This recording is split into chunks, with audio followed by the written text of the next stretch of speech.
buenos días, amados hermanos y amigos, ahí donde usted está, en la comodidad de su hogar o en cualquier otro lugar.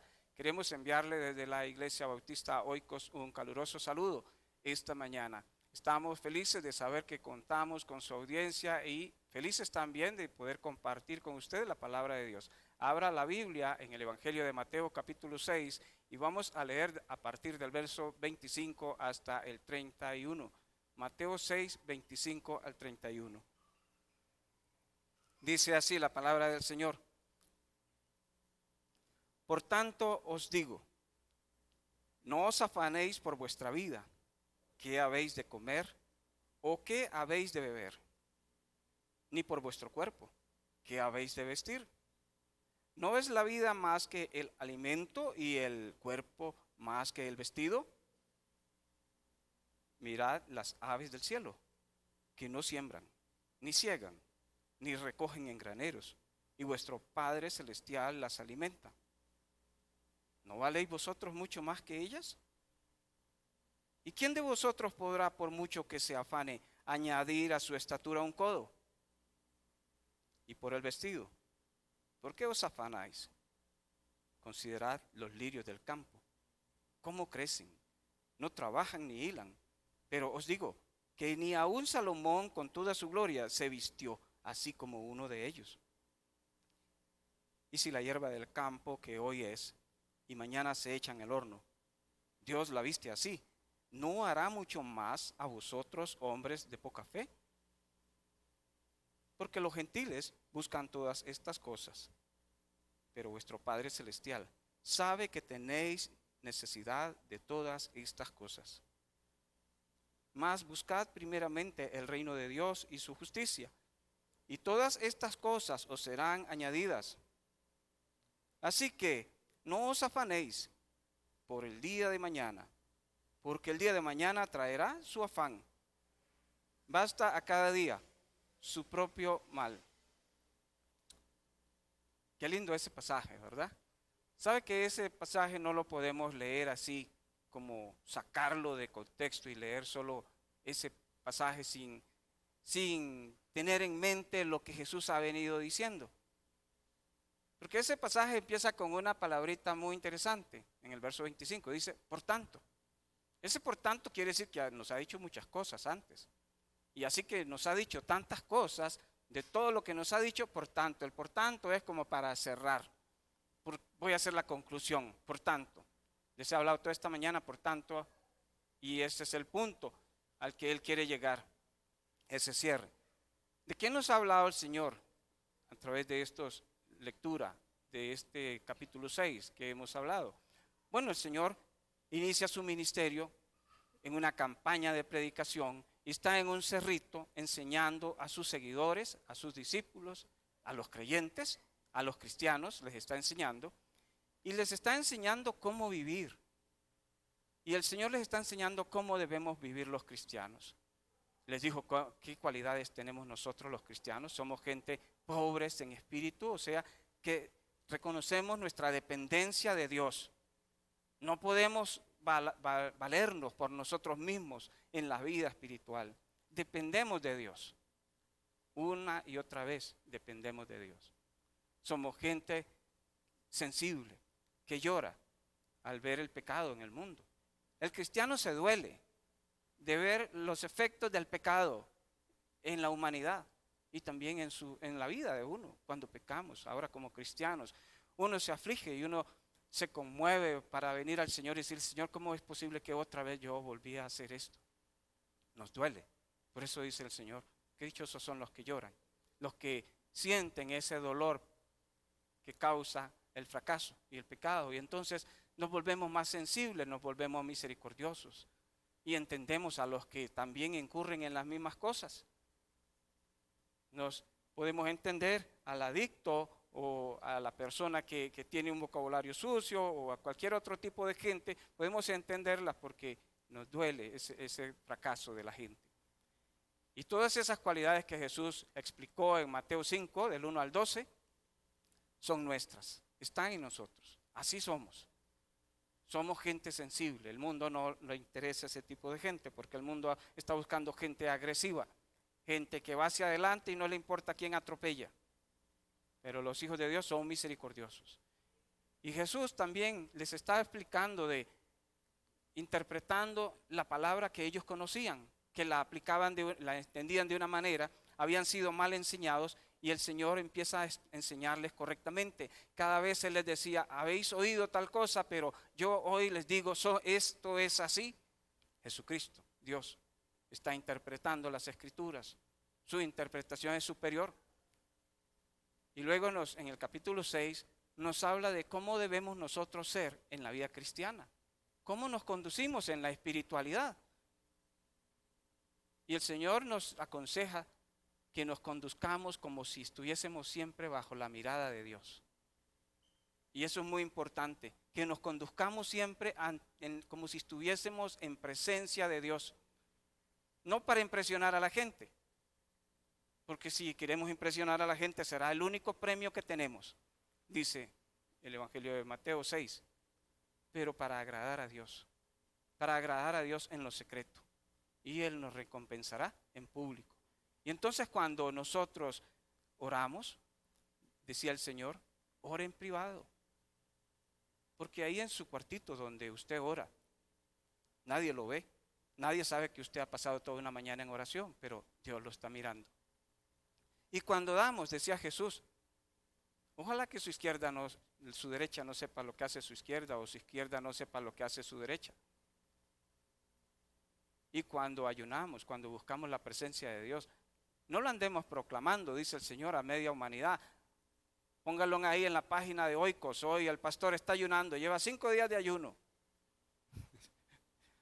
No, en lo secreto, buscamos a Dios, en el secreto. Y en el secreto, en esa búsqueda intensa de Dios, de esa forma, Dios se agrada y nos bendice. Y evidentemente cuando uno busca a Dios y hace las cosas de esa manera, eso se ve. La gente lo percibe. Las personas le van a decir, usted tiene algo. Qué raro, porque usted siempre es así o es asá. Porque es evidente, pero no lo andamos anunciando aquí. Estoy en 40 días de ayuno. Vengo saliendo de 3 horas de oración. No, lo buscamos en nuestra intimidad. Y el Señor se ocupa de decirnos cómo debe ser nuestra vida espiritual, pero también se ocupa de decirnos cómo es nuestra vida ya cuando estamos afuera, en la calle. Cuando ya no estamos en esa búsqueda intensa de Dios, porque tenemos que ir a trabajar el lunes. Los hijos tienen que ir a estudiar a la escuela, al colegio, a la universidad. Las personas tienen que atender sus negocios. ¿Y cómo vive un cristiano? Bueno, Jesús nos había dicho en Mateo 6, verso 19, que debíamos tener cuidado donde ponemos nuestro corazón. Un cristiano debe tener mucho cuidado donde pone su corazón, porque solamente hay 2 opciones. Uno puede tener tesoros terrenales, cosas de la tierra que nos aferramos a ella y nos gustan mucho, o puede trabajar para tener tesoros celestiales.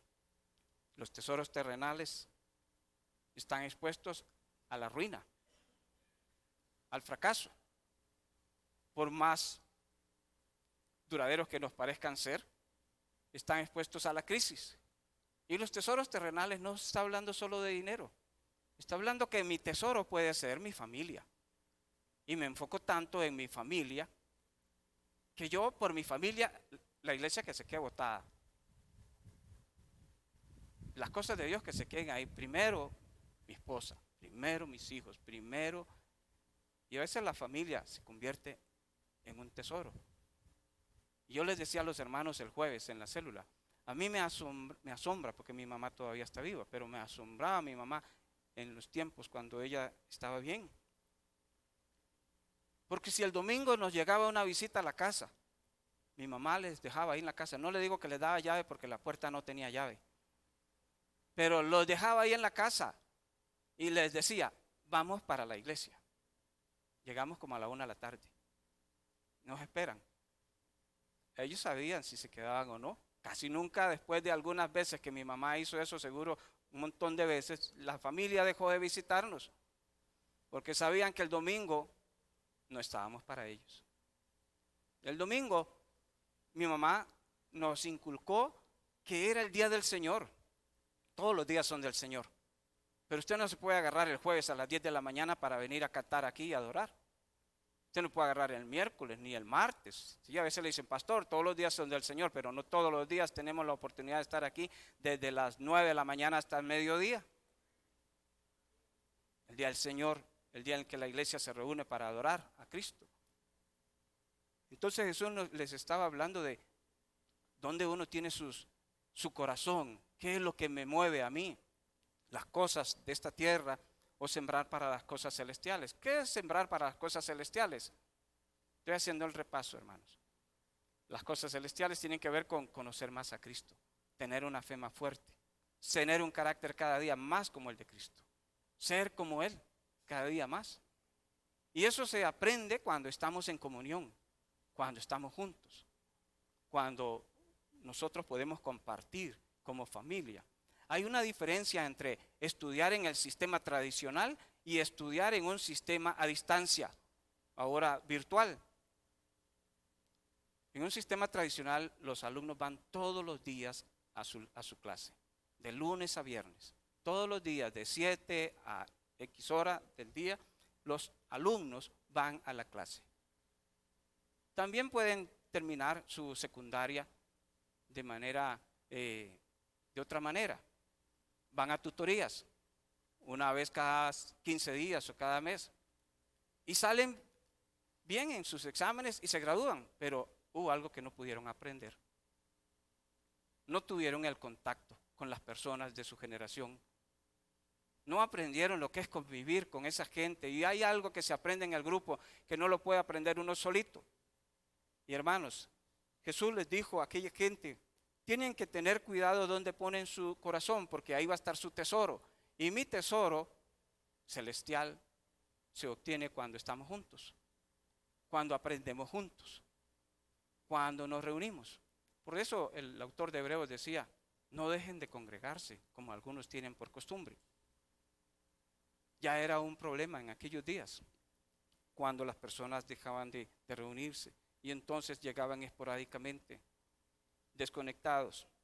También Jesús dijo que para tener un tesoro correcto hay que tener ojo bueno, buena mirada, buena forma de pensar, porque si pensamos bien, elegimos bien. Si pensamos mal, elegimos mal. Y si uno piensa bien, elige bien, y entonces uno va a poder decidir a quién le sirve. Si le sirve al Señor correcto o le sirve al incorrecto. Porque no podemos servirle a Dios y a la vez andar jugando con la vida. ¿Cómo vamos a vivir? Hay que tomar una decisión. Él les va a decir a los cristianos, estas palabras son para los cristianos, lo que Jesús está diciendo. Dice Mateo 6, 25. Por tanto, ya que usted decidió que va a elegir el tesoro bueno y que tuvo una mente clara para tomar esa decisión y que ahora sabe que le tiene que servir en su vida al Señor por siempre, porque quiere hacerlo voluntariamente de corazón. Por tanto, ya que hemos tomado esa decisión, ¿qué vamos a hacer? Dice Jesús en el verso 25. ¿No qué? No afanarnos. No podemos afanarnos. Jesús nos está diciendo que uno nunca debe de preocuparse, porque afanarse es estar ansioso, es tener la mente dividida en dos cosas, es estar uno, no sé si voy para allá o voy para acá. Afanarse es tener un corazón partido. Afanarse es lo que le pasó a Marta cuando Jesús visitó su casa en Betania. Dice Lucas, Jesús fue a la casa de Marta y su hermana María. Y cuando Jesús llegó a aquella casa, evidentemente, ¿qué empezó a hacer Marta? Arepitas, tortillas, café. Empezó a ocuparse en el Señor. Jesús llegó a la casa y se sentó. ¿Y quién se sentó a la par de él? María. Y después de estar media hora de Jesús, estar dando un estudio bíblico, y María en esas carreras, Jesús conversando con María y quizás habían otras personas. Marta pasaba para allá y para acá, escuchaba algo y seguía para allá. No hay peor cosa que cuando uno está dando un estudio bíblico y alguien está en otra cosa y se pierde el estudio. Tiene la cabeza dividida, quiere estar ahí pero también quiere hacer algo. tiene el corazón partido. Eso es afanarse, no estar centrado, no estar enfocado. Y entonces Marta se queja porque el afanado se queja. Y Marta llegó y le dijo a Jesús, vea Jesús, dígale algo a María, ¿cómo es posible que María esté ahí sentadota y yo aquí corre que corre? Y recuerdan que dijo Jesús, Marta, Marta, afanada y turbada estás. Marta, esté tranquila, deje eso ahí. No comemos, si no se puede, no se puede. Venga, siéntese. Deje de tener su mente partida. Deje de estar en dos lugares. Eso es lo que el Señor viene a enseñarnos a cómo vivir, a decirnos que los cristianos hoy no podemos andar con la mente dividida. Una parte en un tesoro terrenal y otra parte tratando de hacer mi tesoro celestial. Quiero crecer más en fe, quiero ser cada día más como Él, pero también es que tengo que mezclarme por aquí con esta otra cosa y no puedo. Jesús nos viene a decir cómo debemos vivir los cristianos, sin afán, sin la mente partida, siendo siempre de una sola manera de pensar. Y es que el afán lo que indica es desconfianza. Desconfianza en mi proveedor. ¿De qué cosas nos afanamos nosotros? Jesús nos dice ahí que nos habla de la comida y del vestido. La comida tiene que ver con mi vida, con cómo mantenerme vivo, cómo mantenerme sano, cómo lograr vivir por más tiempo. Tengo que comer. Por eso cuando dice, ¿quién puede estirarse? ¿Quién puede añadir a su estatura 2 codos? No está hablando de hacerse más alto. Es que ¿quién puede añadirle a su vida más años? ¿Cuál cristiano puede añadirle a la vida más años? Nos preocupamos mucho por la vida. Nos interesa la vida. A todo el mundo le interesa vivir. Aunque la gente dice, yo quiero morirme. A veces hay personas que dicen, yo quiero morirme. Pero por lo general nos interesa vivir, queremos vivir. Y Jesús les dijo, es que la vida es más que comer.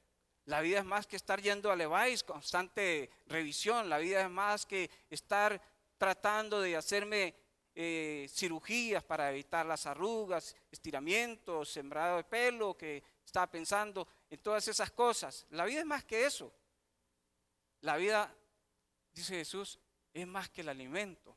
Y el vestido, cuando habla del vestido, está hablando de mi cuerpo, de cómo cuido mi cuerpo, cómo protejo mi cuerpo. Entonces, siempre estamos pensando en la forma como cuidamos el cuerpo. Entonces, una masajeadita por allá donde el terapeuta físico para que me quite unos dolores ahí. El arreglo. Antes las mujeres eran más vanidosas, pero ahora los hombres son muy vanidosos también. No solamente las mujeres se cuidan su piel. Ahora también hay un mercado muy grande para los hombres. Queremos cuidar nuestro cuerpo también. Que nuestro cuerpo siempre esté esbelto. Que nuestro cuerpo siempre esté lindo. Y ustedes ven la publicidad. ¿Qué cuerpos usan en la publicidad? Gente linda. Gente bonita. No importa lo que están anunciando, si es una cosa dañina para la salud. Salen unas muchachas tan lindas. Unos varones excepcionales. Que uno se queda asustado. ¿Dónde sale toda esa gente tan linda? Porque queremos cuidar el cuerpo. Y entonces la gente se afana por el cuerpo. Eso ya en los tiempos de Jesús. Tenían esas preocupaciones que dividían su mente. Preocupaciones que les surgían del corazón y preocupaciones válidas. ¿Qué vamos a comer? ¿Qué vamos a beber? Y preocupaciones válidas en su cuerpo. ¿Qué vamos a vestir? Y nuestras preocupaciones hoy siguen siendo básicamente las mismas. ¿Qué vamos a comer la otra semana? Y a veces decimos, no tenemos nada. Ahí está la alacena pelada. ¿Qué vamos a comer? Y entonces no ha llegado la otra semana, pero ya uno está que no duerme. Porque estamos pensando qué vamos a comer. ¿Qué nos vamos a poner esta Navidad? Yo no me voy a poner esa misma ropa vieja. Hay mucha gente preocupada, pensando qué se va a poner y qué va a comer. Y esta Navidad no podemos volver a comer pinto otra vez el 25. ¿Se imagina comiendo pinto y huevo el 25? Todo el año hemos comido pinto y huevo. Y entonces ya andamos buscando qué vamos a comer. Y ya la gente se afana y se parte y nos peleamos. No puede vivir con su mente partida.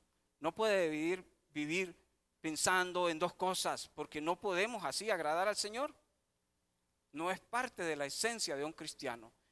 Y el Señor nos invita a reflexionar en dos cosas. Primero nos dice, mire las aves. Como cuando uno le dice a una persona, pero mire. Mirar es pensar. No es ver al pajarillo ahí donde va volando. Él nos dice, tómese un momento y piense en las aves. Sí, el Señor las alimenta. Providencialmente, Dios tiene el alimento para las aves todos los días. Pero sabe que el Señor no le pone la comidita al pajarito en el nido. ¿Qué hace el pajarito en la mañana cuando se levanta? Primero canta lo más lindo. No tiene nada todavía. Pero después estira sus alitas y se da un vuelo. Porque tiene que ir a buscar la comida donde se la dejó el Señor. La comidita no está ahí, en el nido. No tiene nada al amanecer, un ave. Más que su canto y sus alas. Y el Señor dice, piensen en las aves. En las mañanas. Él les da el sustento, pero ella tiene que ir a buscarlo. No afanarse no quiere decir cruzar los brazos y quedarse en la casa, esperando que la comida le caiga del cielo.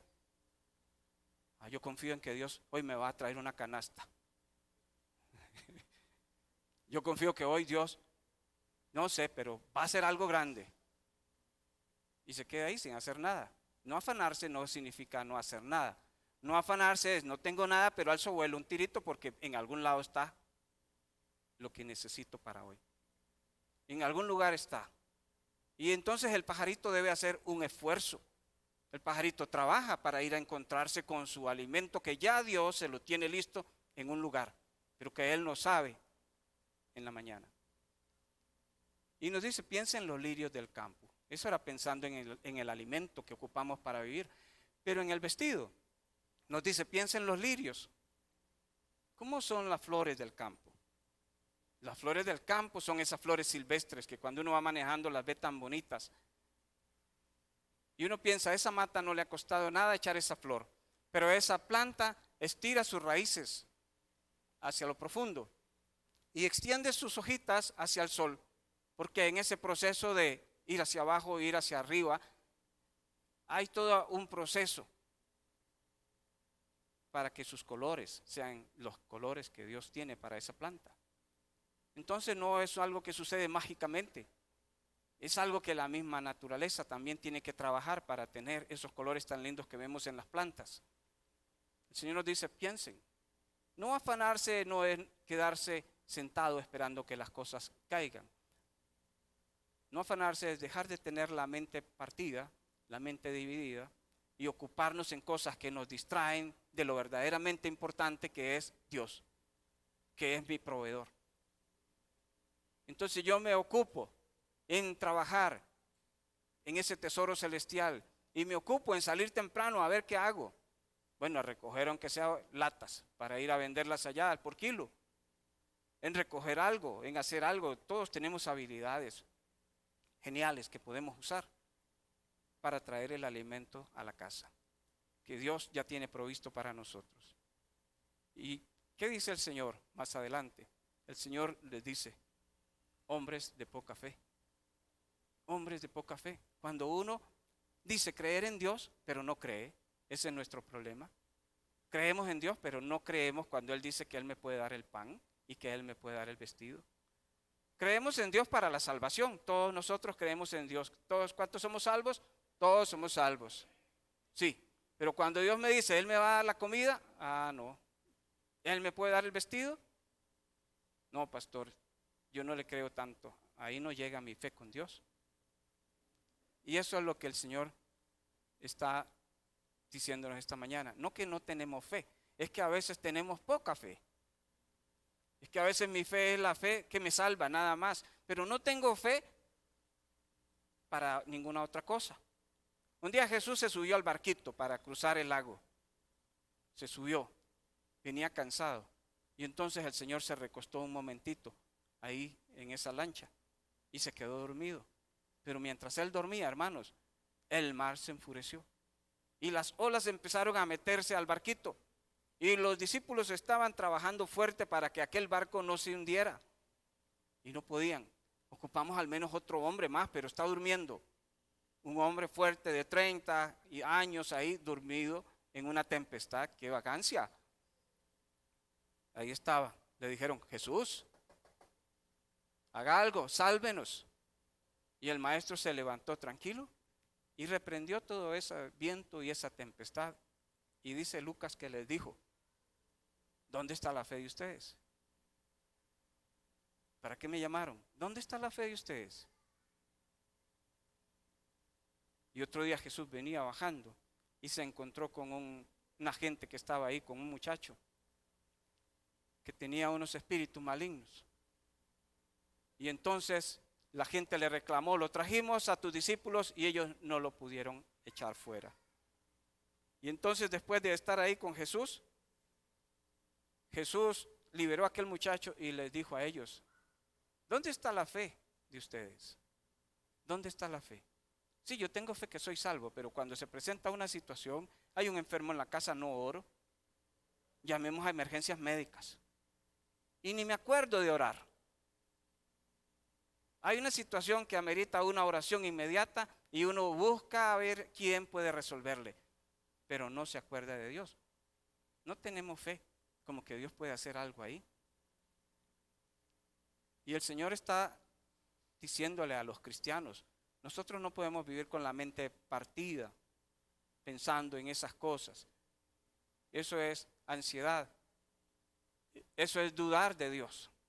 Porque el cristiano debe confiar en que Dios le puede dar el alimento y Dios le puede dar el vestido. Tal vez no nos va a dar el que usted vio ahí en la ventana de Sara. No me va a dar el saco que a veces yo paso y lo veo ahí y le digo, macha, vea qué lindo ese. Pero me dio uno negrillo ahí que es el que me gusta y es mi uniforme cada vez que hay un funeral. Pero me lo dio. A veces es que uno quiere que Dios le dé caprichos. Ah, sí, Dios, te tengo una lista de allá, y si fulano va a Estados Unidos me lo trae Tani de Nueva York, ¿ok? Todo esto. Y Dios es malo cuando no me lo da. No, Dios se compromete a darnos el sustento de cada día. Leímos hace un ratito el Padre Nuestro, el pan nuestro de cada día, dánoslo hoy. El Señor nos da. Y el Señor tiene que decirles a veces a las personas, qué poca fe tienen ustedes en mí. Porque actuamos como la gente no creyente. ¿Qué dice Mateo? Los gentiles buscan todas estas cosas. La gente que no conoce a Cristo como Señor y Salvador, las personas que no han tenido una experiencia viva con el Señor, viven preocupados por acaparar, por asegurarse su vida, su futuro. Y entre más cosas tienen, más desean. Y el Señor dice, nosotros no podemos parecernos a los gentiles, porque nosotros somos sus hijos. Tenemos un Padre. Tenemos un Padre proveedor. Él dice, vuestro Padre sabe. ¿Quién es nuestro Padre? Dios. ¿Es Dios el Padre de todos los hombres? No. No está diciendo Jesús esto a toda la gente, se lo está diciendo a sus seguidores. El que tiene a Cristo tiene la vida y el que no tiene a Cristo no tiene la vida. La ira de Dios está sobre él. El que no tiene a Cristo no tiene a Dios como Padre. Es hechura de Dios, Dios lo hizo. Tiene ese ligamen con Dios, Dios es su creador. Pero Juan 1, 11 y 12 dice que Jesús vino a los suyos y los suyos no le recibieron. Pero todo aquel que le recibió, Él le dio un privilegio, un derecho, una potestad. ¿Y cuál fue ese privilegio que le dio? Ser hecho hijo de Dios. Y entonces un día Jesús está hablando con los fariseos, están en una discusión y Jesús le dijo a aquella gente, ustedes son de vuestro padre el diablo. Son de vuestro padre el diablo. Yo conozco a mi padre, dijo Jesús. Pero ustedes son de vuestro padre el diablo. ¿Quién es su papá? Es Dios. Porque si Dios no es su papá, ya usted sabe quién es su papá. El Señor le dice, los que no conocen a Jesucristo como Señor y Salvador, tienen razón de andar afanados. Pero nosotros no somos como ellos, porque nosotros tenemos un Padre que conoce todas nuestras necesidades, todas nuestras necesidades. Desde la más pequeñita hasta la más grande. Dios conoce todas sus necesidades, hermanos, y las mías. Dios las conoce.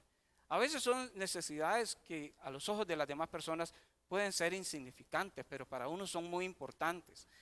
A veces son necesidades que son tan grandes que uno no las menciona porque da pena. Pero Dios las conoce. Dios conoce mis necesidades. Dios conoce mis aflicciones. Dios conoce todas las cosas que nos agobian. Y entonces, ¿por qué no llegar donde Él para hablar con Él? ¿Y por qué no confiar que Él puede solucionar mi situación? Jesús le dice a sus seguidores, si ustedes quieren hacer un buen tesoro, busquen primeramente ¿qué? El reino de Dios. Y dice dos palabras, buscar. Y buscar implica acción. Yo no puedo buscar estando sentado. No puedo buscar algo quedándome donde estoy. Buscamos, nos ponemos en movimiento a buscar. Es algo que está por ahí, pero hay que buscarlo. Implica acción, esfuerzo, buscar. Y buscar de primero, lo más importante. Porque hay otras cosas, pero buscar primero. Primero debemos buscar el reino de Dios. Eso es lo que debemos buscar primero. Usted quiere que el Señor le solucione sus situaciones, que el Señor le ayude en sus cargas. Ya sabe lo que debe buscar. Y si no, llegará el 2024 y andará en la misma canción, con la misma situación. Así, Señor, tú sabes que yo te busco, ahí de vez en cuando voy a la iglesia. Eso no es buscarlo, hermanos. Porque venir a la iglesia se puede convertir en una religiosidad, en algo, en un hábito. Porque nos encontramos un grupo de gente linda, bonita, sana, que se divierte diferente. Eso no es buscar a Dios. Debemos buscar al Señor y exponernos a su presencia, que cambie mi manera de pensar, que cambie mi conducta, mis hábitos, mi forma de hablar, mi manera de ser, que mi vida sea transformada por Él. Y eso solo lo logro cuando estoy con el pueblo de Dios, en la familia de Dios.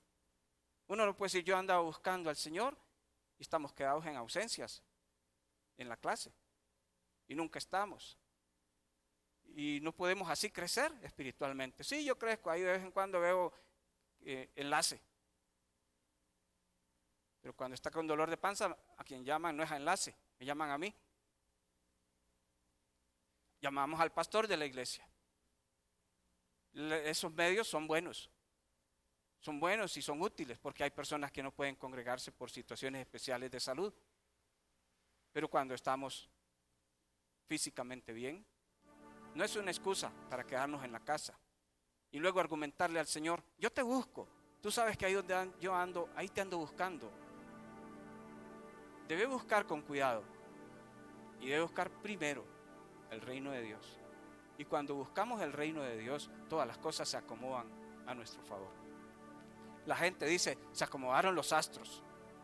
Los cristianos buscamos a Dios y Dios hace que las cosas se ordenen para bendición de sus hijos. Nadie nos podrá separar del amor de Dios en Cristo, dice la palabra del Señor. Y esta mañana que estamos acá, en esta época del año, cuando mucha gente se preocupa por si le dan aguinaldo o no le dan, porque no tiene que comer, no tiene que vestir, están preocupados por las cosas, los afanes de la vida, su mente se divide y se distancia de Dios y hasta se enoja con Dios, porque no tiene algunas cosas que el mundo tiene. Pero entonces el Señor nos dice, búsqueme y verá si le doy pavito o le doy pollo o le doy lo que necesita. Dios es bueno, hermanos, y Dios siempre está ahí para ayudarnos. El Señor nos recuerda en este capítulo 6 que nuestra vida devocional con Él es privada. Queremos actuar siempre bajo su mirada, pero nos recuerda también que mientras andamos aquí estamos expuestos al afán. Pero debemos tener cuidado que las cosas que me afanen a mí no me distancien de Dios, sino que me acerquen más bien cada día más a Él. Voy a invitarle a ponerse de pie. Vamos a orar y quedamos despedidos. Oremos. Señor, te damos gracias esta mañana. Gracias por tu palabra y gracias por la bendición de poder tener este consejo tuyo, Señor, de poner nuestra confianza en ti, de poner a tus pies todas nuestras angustias, nuestras ansiedades, todas aquellas cosas que a veces nos turban el pensamiento y nos distanciamos de ti pensando que podemos encontrar esas cosas de otra manera, lejos de ti. Ayúdanos, aumenta nuestra fe, Señor, aumentanos a creer que nuestro Padre es grande, es poderoso, es capaz de solventar cualquier necesidad que nosotros tengamos. Ayúdanos a caminar cada día buscando primero tu reino, a llenarnos de tu presencia en nuestro corazón y nuestros pensamientos, Señor. Que tu bendición sea sobre la iglesia, sobre tus hijos. Tú conoces la necesidad de cada uno. Tú conoces, Señor, lo que nos inquieta en estos días. Y oro, Señor, para que guardes esos pensamientos, que guardes ese corazón, Señor, y pongas paz y confianza en cada uno de mis hermanos, de que tú, Señor, vas a hacer algo especial en su vida. Que tú no nos trajiste al mundo para abandonarnos, para dejarnos morir ahí en la miseria. Tú nos trajiste con un propósito, para adorar y bendecir tu nombre, para que el mundo vea en nosotros que tú eres real, para que podamos alumbrar de esa manera, dando gloria a tu nombre, Señor. Guarda a mis hermanos y bendícelos en esta semana que inicia. Te lo rogamos en el nombre de Jesús. Amén.